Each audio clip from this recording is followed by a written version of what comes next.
Hello. So, Will of the Many, James Islington. Um, this, I know that general consensus is that this is a very good book. BookTube's kind of blew up about it whenever it was released, like maybe 9 months ago, and this is in no way going to be contrarian to that. I absolutely love this book, and I'm a bit biased. I'm a big James Islington fan, or Islington, Islington. So Lycanius trilogy is the only one I read, I think, and I think the first one of those was self-published, and then it got picked up by a publisher. I think the Lycanius trilogy is it's weird because on BookTube you would think it was like not a very popular book. It's not done very well. A lot of BookTubers seem to think it's quite weak and it has a lot of flaws, which it does have some flaws.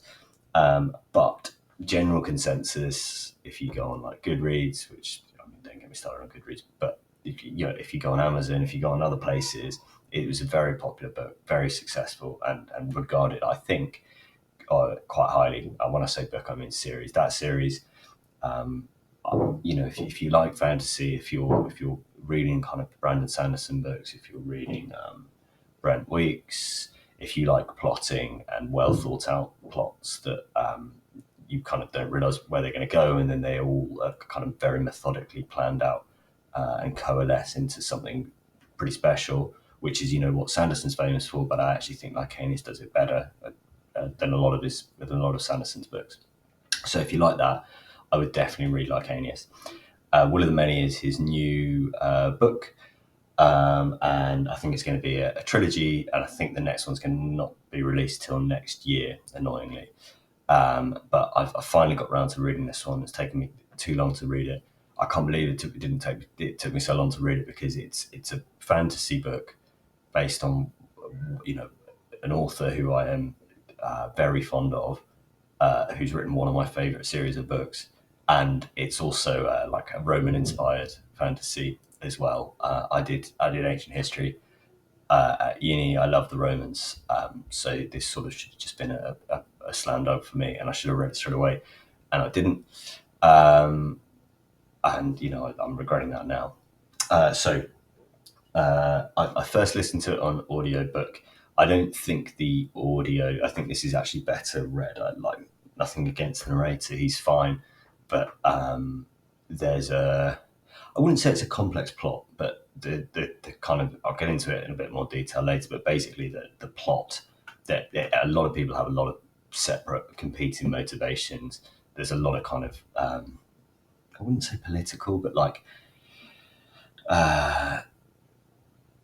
yeah, like a lot of people talking in a room will have different motivations for what they're trying to achieve, and the author, sorry, not the author, the protagonist is pulled in a lot of directions, and I think you don't get that, or that's harder to follow in the audiobook than it is in the book, and it kind of doesn't do justice to that.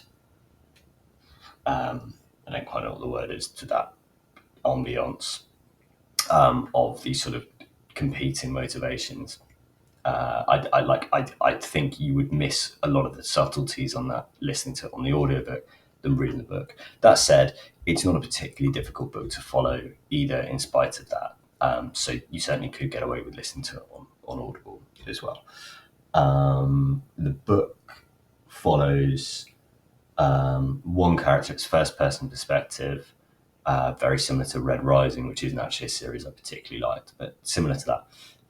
And the protagonist is he's had a rough time, but he comes originally from a position of privilege, and he is a very talented, capable, academically gifted young man. I think he's about 17, 18 at the start of the book. He, I, I quite like first person books. I quite like because they're generally a better paced. You don't kind of have cliffhangers and then go to other characters and wait. And this one, even though it's quite a long book, the pacing in this is pretty brilliant. It's the first maybe 10-15%, I actually almost DNF, but I think that's partly because I was listening to an Audible.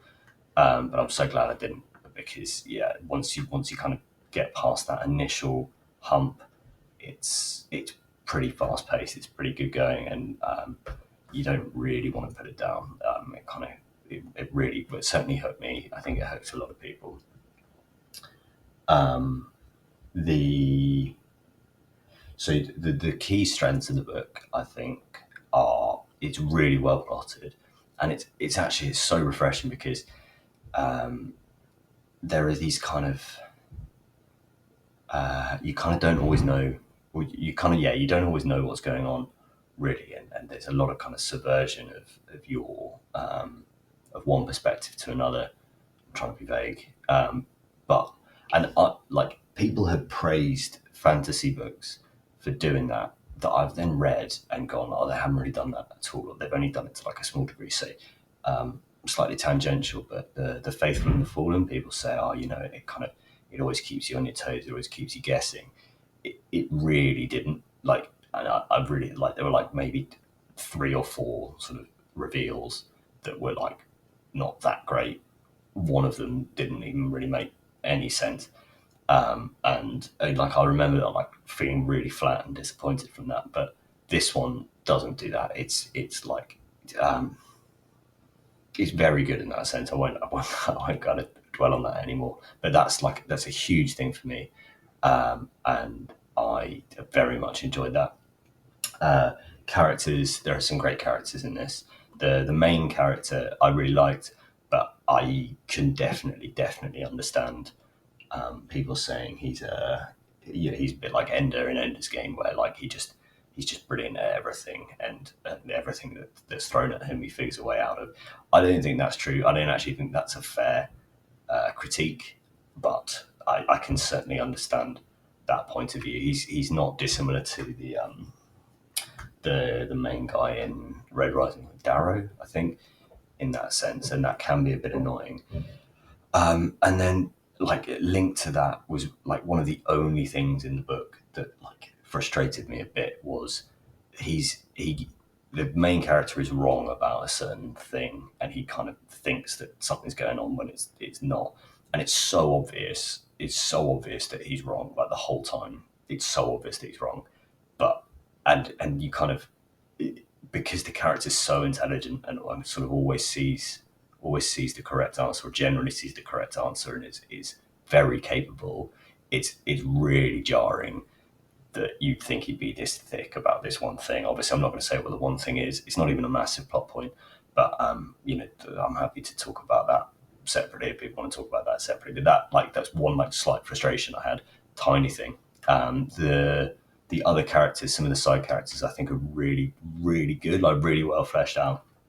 Um, Calidus, I really liked. Ed Idheen, I really liked. A lot of the female characters are very good as well, and the book just sets out like it does a lot of showing, not telling. It does a lot of telling as well, but it does a lot of showing, not telling, and like really like there's a real mystery going on. It doesn't answer a lot of the questions that you're going to have. It doesn't answer, but it makes them very intriguing. Um, and I just have complete faith in the author that he's going to be able to wrap these up well, and that he's not just kind of left out dangling threads for the sake of it that he doesn't know how to resolve. I'm very confident that he is going to figure. He already knows how the trilogy is going to end, and everything that he's showing you is going to be relevant to that in some way, and you will get an answer on that is satisfying. Uh, like going back to Lycanus, a lot of people say the ending is amazing. I didn't think it was amazing. Like I didn't think it quite deserves the praise it gets, but it was very good, and you can tell that the author had thought about the ending before he started writing the book, which is something I very much value, and why I struggle with people like Stephen King to read them. So I may just leave it there. I think it's one of the best books I've read in a very long time. I'm actually sort of if anyone's watching, I'm quite keen for some recommendations on similar books that do this, that do this kind of mystery setting thing. So I quite like the library trilogy in the first book, but I haven't really felt compelled to read the second book, which sort of means I couldn't have liked it as much as I thought I did. Whereas the second book that in this series, in the Hierarchy series, the second, like the sequel to Will of the Many, I will be reading day one. I'm almost certain. I'm so excited to read it. So yeah, I mean, you probably watched like 50 videos of people telling you to read this book, but here's the 51st. It's very good, and I would encourage you to read it, and definitely give Lycanius a chance, because yeah, Lycanius is very good. He's come along as an author actually. A lot of the things that were poor about Lycanius trilogy, I could kind of look past because of how well plotted it was. He got better at, so the writing's better, the characters are better. He really did a good job on the characters. They feel quite believable and likable or dislikable, depending on the character. Anyway, I'll leave it there. But if you do read Lycanus because of this, let me know, because